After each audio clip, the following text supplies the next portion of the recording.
श्री स्वामी समर्थ सर्वांना. चला म्हटलं संध्याकाळचं रुटीन शेअर करावं तुमच्याशी, जे की प्रत्येक गृहिणीचं असतं. तसंच माझं हे एक दिवा तुळशीजवळ लावला आणि एक देव्हाऱ्यात लावून घेतला आणि मी संध्याकाळच्या स्वयंपाकाला लागले होते. हे होतं सकाळचं ताक. म्हटलं चला कढी करावी संध्याकाळी आहे, म्हणून मग मी ताकामध्ये थोडंसं बेसन पीठ घेतलं, कच्चे शेंगदाणे वाटून घेतले आणि त्यात थोडासा कच्चा लसूण घालून घेतला आणि चवीनुसार आपलं मिरच्या ठेचून मध्ये टाकल्या होत्या, कच्च्याच होत्या त्या पण. आणि सर्व साहित्य हे घुसळून घेतलं. कढईमध्ये तेल गरम करायला ठेवलं आणि त्यामध्ये जिरे, मोहरी हे सगळं साहित्य घालून घेतलं फोडणीचं. आणि जिरे मोहरी तडतडल्याच्या नंतर थोडा लसूण फोडणीत घातला. थोडा आपण अगोदर ताकामध्ये घातला होता कच्चा आणि थोडा फोडणीत. कच्च्याने खूप छान कढी लागते. त्यानंतर घातली होती हळद आणि जे आपण मिसळलेलं ताकात साहित्य होतं ते ताक आपण फोडणीला घालून घेतलं आणि छान असं मिसळून घ्यायचं आहे.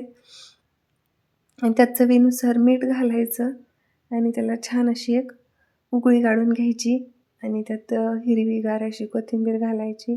खूप छान लागते ही कढी.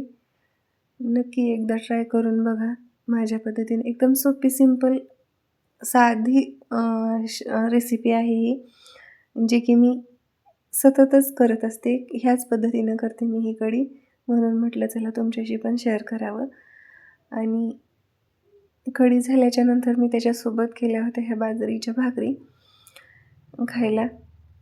कढीसोबत भाकरीच खायला छान लागतात, चपाती नाही एवढी छान लागत, म्हणून मग मी भाकरीच बनवते. ज्या दिवशी कढी काही असं असेल तर मी भाकरी बनवते. छान अशा भाकरी भाजून घेतल्या खरपूस. दोन्ही बाजूनी छान खरपूस भाजून घ्यायची भाकर, कारण कडक कडक खूप छान लागते. आणि सोबत कढीसोबत खाण्यासाठी मी भात पण लावला होता. ताकाची कढी, भात आणि बाजरीच्या भाकरी असा सिंपल संध्याकाळचा बेत होता. आणि ही ताटं वाढली. एक मेंबर आला होता, अजून बाकीचे 2 मेंबर राहिले होते. आहो आणि आमची परी राहिली होती जेवायला यायची. मग नंतर सर्वांनी मिळून जेवणं केली आणि मी सगळं भांडी आणि ओटा आवरून घेतला.